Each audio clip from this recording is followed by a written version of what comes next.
Hello, good morning to all class 6 के बच्चे। हम आपको पढ़ा रहे थे पाठ 16 समय का सदुपयोग, भाग 3। प्रश्न उत्तर दे रहे हैं हम आपको आज। समय का सदुपयोग कहानी को लिखने वाले राइटर का नाम है, जो लेखक हैं श्याम सिंह शशि।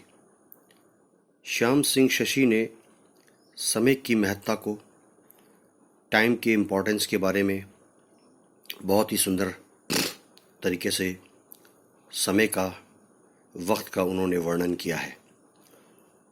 किस तरह से हमें अपने समय का सही इस्तेमाल करना चाहिए, समय से सारे कार्य करने चाहिए और समय से किए गए कार्य मनुष्य के जीवन को एक नई दिशा, एक नए मार्ग मिलता है। अगर हम अपने सही समय से सही कार्य को करते रहेंगे तो किसी भी प्रकार की कोई कठिनाई जीवन में नहीं आ सकती है और हम सफलता के मार्ग पर आगे बढ़ते जाते हैं। ठीक है, तो अब बारी आती है भाग 3 पाठ 16 समय का सदुपयोग, क्लास 6 के बच्चे जो हिंदी पढ़ने वाले हैं। पहला प्रश्न है, लोग समय पर काम न करने के क्या क्या बहाने बनाते हैं। जीवन में ऐसे भी लोग होते हैं जो समय के साथ साथ काम को न करना, उसमें विभिन्न प्रकार के बहाने बनाते हैं। जैसे बहुत से लोग कई प्रकार के बहाने बनाते हैं, जैसे काम के समय भूलने का बहाना कर देना, काम के लिए देर हो जाना, सुबह सवेरे देर से उठना, आलसीपन का होना और कार्य करने से अपना जी चुराना आदि, ऐसे लोग। ठीक है, तो अब आ जाओ प्रश्न नंबर 2। गांधी जी ने माँ को जल्दी उठने का क्या कारण बताया। गांधी जी ने कहा, माँ, हमारी भारत माता कैद में है। हमें अपने जीवन में जल्दी उठकर उसे स्वतंत्र कराने के लिए अपने प्राणों की बलि भी देनी पड़े तो वो भी हमारे लिए कम है। तीसरा प्रश्न है, गांधी जी समय के सच्चे पुजारी थे, आपको समझाना है। गांधी जी समय के बड़े पाबंद थे, वक्त के बहुत ही पंक्चुअल थे। और किस प्रकार हम ये जान सकते हैं कि गांधी जी समय के बहुत बड़े पाबंद थे, हमें उसके बारे में मालूम करना है। गांधी जी समय के बड़े पक्के थे।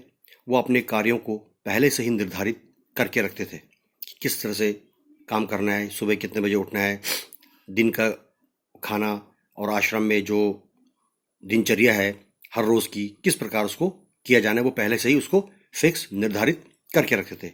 और उनके इसी समय के इस्तेमाल के लिए, इसी समय को देखते हुए किस प्रकार वो अपने कामों को अंजाम देते थे। अंग्रेज भी उनके समय की पाबंदी को देखकर दंग रह जाते थे। ठीक है, अब आ जाओ आगे। प्रश्न नंबर 4, संत कबीर के दोहे का अर्थ स्पष्ट कीजिए।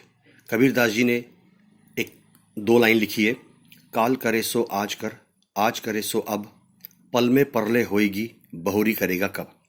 कबीरदास जी कहते हैं कि जिस कार्य को, यहाँ पर है इसका उत्तर देखिए, कबीरदास जी कहते हैं कि जिस कार्य को हमें आज करना है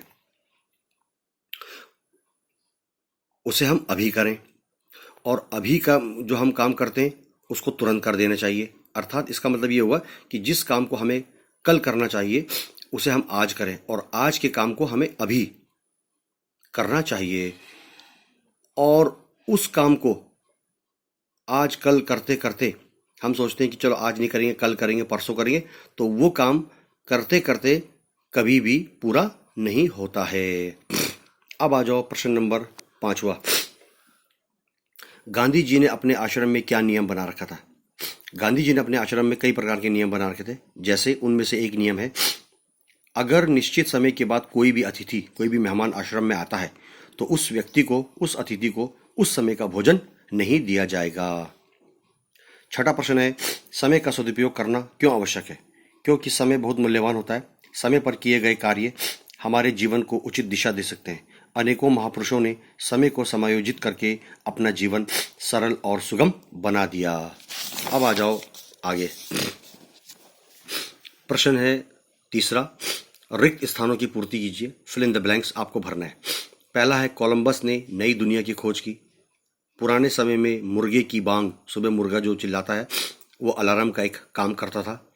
तीसरा है गांधी जी समय के बहुत बड़े पक्के थे, पाबंद थे।